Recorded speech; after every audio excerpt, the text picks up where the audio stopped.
monster underneath the bed of Alexa. I remember the first time I saw it, the monster under my bed. It was just a fleeting glimpse, a shadowy figure lurking in the darkness, its eyes gleaming with an eerie luminescence.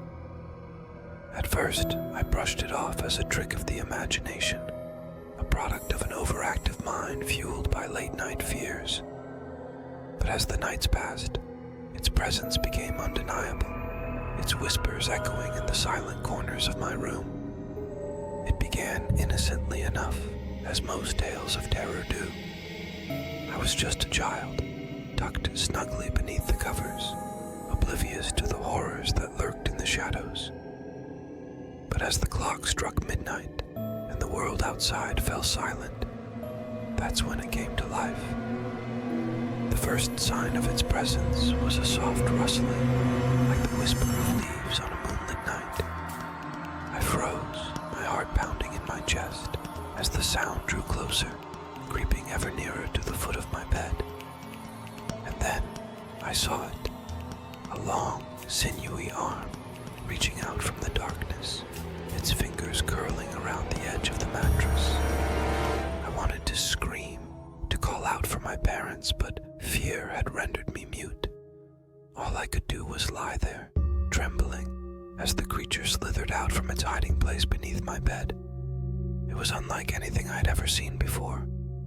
Its skin was a sickly shade of gray, stretched taut over a skeletal frame. Its eyes, twin orbs of burning amber, glowed with a malevolent light as it fixed its gaze upon me.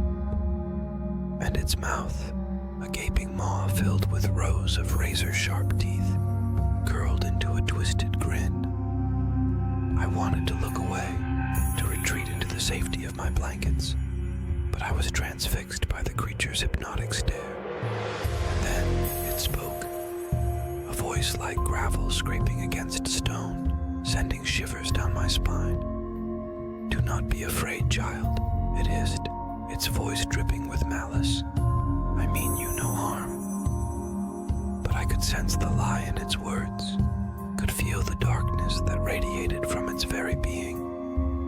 And as it drew closer, its foul breath washing over me like a noxious cloud, I knew that I was in the presence of something truly evil. Night after night, the monster returned, its visits becoming more frequent, more insistent.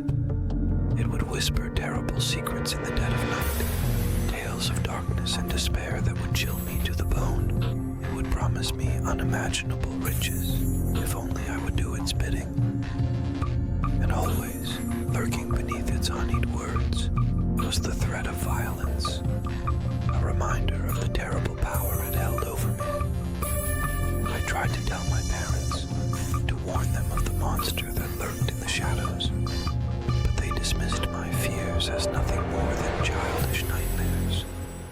They tucked me into bed each night with soothing words and gentle assurances, oblivious to the danger that lurked just beneath the surface.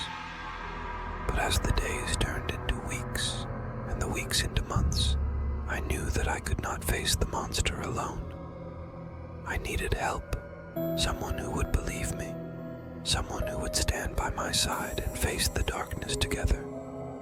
And then, one fateful night, help came from an unexpected source. As the monster slithered out from beneath my bed, its eyes gleaming with hunger, a figure appeared in the doorway, a figure bathed in a warm, golden light that seemed to drive the darkness away. It was my grandmother, her face lined with age, but her eyes shining with a fierce determination. Without hesitation, she stepped into the room, brandishing a small vial filled with a shimmering liquid.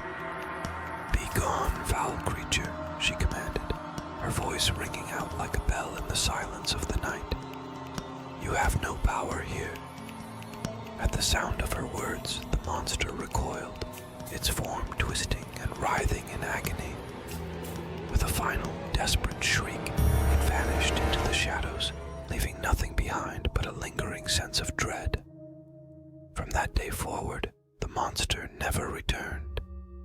With my grandmother's help, I banished it from my room, from my life, forever. And though the memory of its terror still haunts my dreams, I know that I am safe, protected by the love and courage of those who stand by my side. For in the end, it is not the monsters beneath the bed that we should fear, but the darkness that lurks within our own hearts. And as long as we have the strength to face that darkness together, we will always find the light that guides us home.